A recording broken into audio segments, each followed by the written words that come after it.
Dengar rakaman suara dengan teliti. Kemudian, dengar sekali lagi dan buka muka surat R1 untuk membaca teks rakaman suara serta beri tumpuan pada perkataan yang dicetak tebal.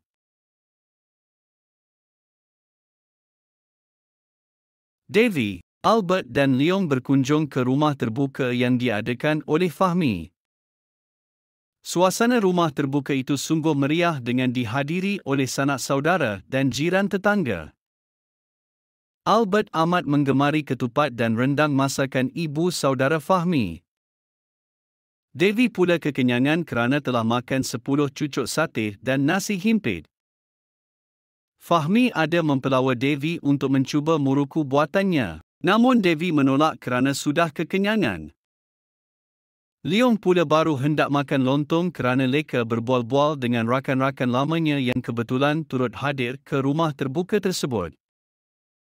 Semasa mereka hendak pulang, Ibu Fahmi mengirimkan roti jala dan kari ayam untuk mereka sekeluarga.